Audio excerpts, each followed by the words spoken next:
Hey y'all, it is July the 20th, 2018. I thought we'd just take a moment out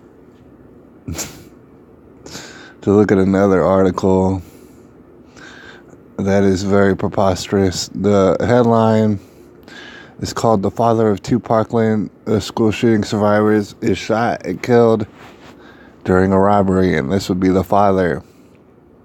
Alright. First and foremost, a tragedy. Alright, this is a tragedy.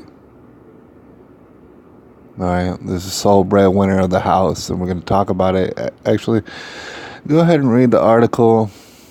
See how preposterous it gets as we walk further and further away into the fray. The article reads, "A shooting in February scarred Alama Ali. Another this month took her father's life." All right. When an armed teen burst into Marjorie Stoneman Douglas High, moving through the school and mowing down students and teachers, allegedly, Alama took cover. 17 people were killed, but she and her brothers survived the Valentine's Day massacre in Parkland, Florida. The only reason I bring it up is because some people actually did survive it. Some people were in other buildings. Some people were across campus. So, you know what I'm saying? Some people didn't see or hear nothing. Right? They're not survivors. What were these people? I don't know. I hadn't heard of them. But to read on, it says, like many survivors, she resolved to do something about it. Alright? This week, the violence that turned Ilama and her friends into activists for gun reform they visited again. And this time, it claimed her father. Right, we're starting to see that some people, they believe in what's called gun reform or common sense gun legislation or something or other, and they can't describe it to you really, or they'll, you know what I'm saying, they'll be wishy-washy, or maybe they won't agree with other people who agree with them. They won't agree to how many guns that they should ban, what kind of guns, this and that. They'll go around accusing politicians of hunting them down in the schools, but they don't really have any idea what it is they're trying to do.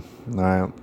So, Ayub Ali was shot and killed Tuesday in a robbery at his convenience store.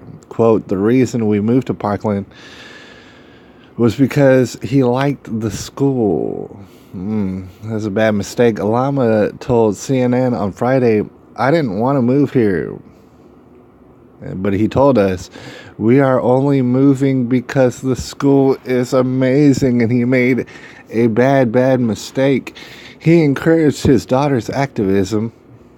All right. Ayub Ali was 61 when he died.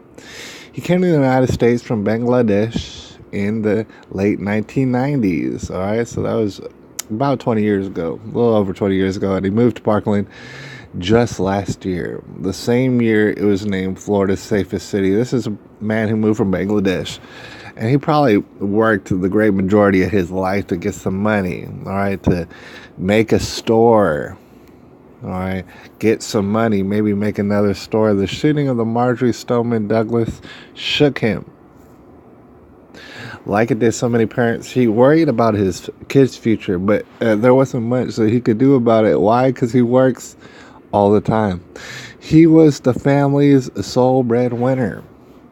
A dad to a daughter and 3 sons, the youngest of whom is 22 months old, not even 2 years old. My dad would take care of everything in the house, all the bills. Ilama said, "Yeah, typically that is how it goes."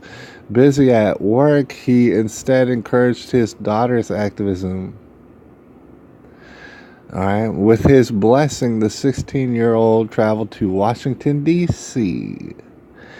for the March for Our Lives rally earlier this year. "He took me where I wanted to go," Ilama said. "When I was in Washington, he asked about it and he watched it on TV. The shooter robbed him, then returned to kill him." We're going to talk about the incident.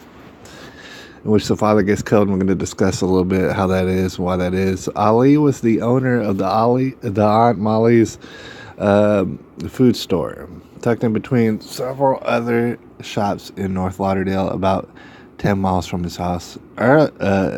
Tuesday afternoon, a man entered the store, held Ali at gunpoint, took money from the cash register, and left. But shortly afterward, deputies say the gunman returned and fatally shot Ali. We're going to stop real quick right there. Why did the gunmen come back and shoot Ali?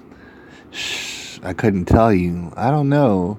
Perhaps maybe they thought Ali would know who they are or something like this and turn them in. I don't know.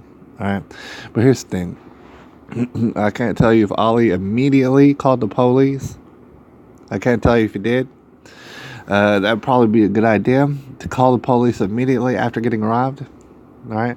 But however, if he did call the police immediately after getting robbed, immediately, if he did, it didn't help him not one bit. Not even the slightest bit. All right. Because like the article says, the people just came back and killed him. All right. Where was Ali's gun? Did he have a gun?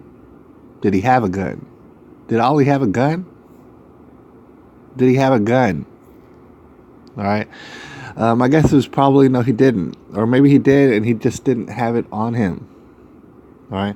And this was in large part the reason why he actually got killed. Because the police weren't there fast enough. They can't get there fast enough, dude. All right? Better get your gun. All right? You don't have one? Something to think about. All right? Because you're the sole breadwinner of your house. All right? I'm not saying it's your fault that someone robbed you and killed you. I'm saying that it does happen. All right? So that's what has Ali's wife, Farhana, inconsolable. All right? Quote, if you came for the money, take the money and go. She said, why did you have to kill my husband? That's a question. It's not going to have an easy answer. I certainly don't know it. I don't know what it is. All right. As the family prepared for Ali's funeral Friday, they kept going back to the same question. Why? Don't you know that that's a question that they're always going to have? That's that question. It's always going to be there. Why? It hardly even matters. The thing is, how do we stop it? How do we stifle it? This crime, this criminality. You know what I'm saying? How do we fight back?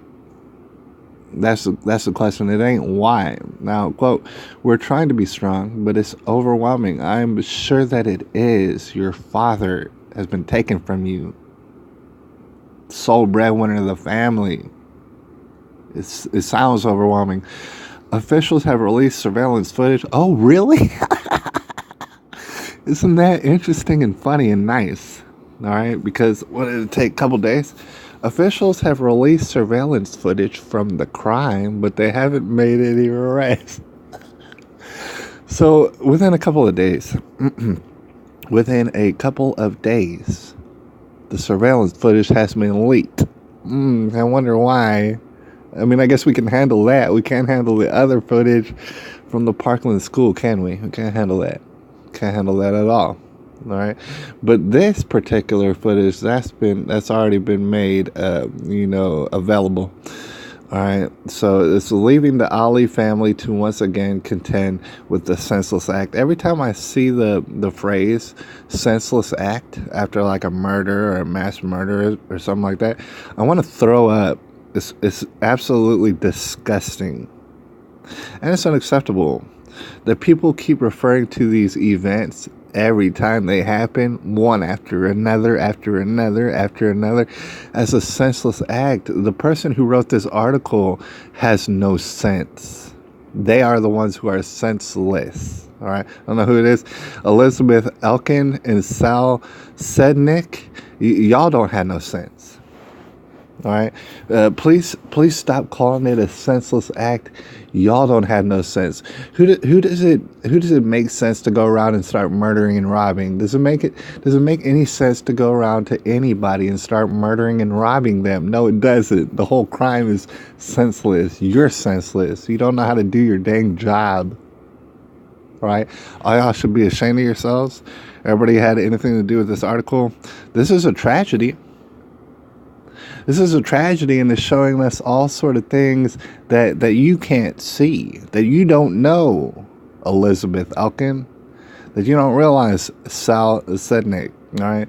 The thing is, we realize that we've seen it. We've seen it coming down the pike. All right. And we're walking away from it. You understand?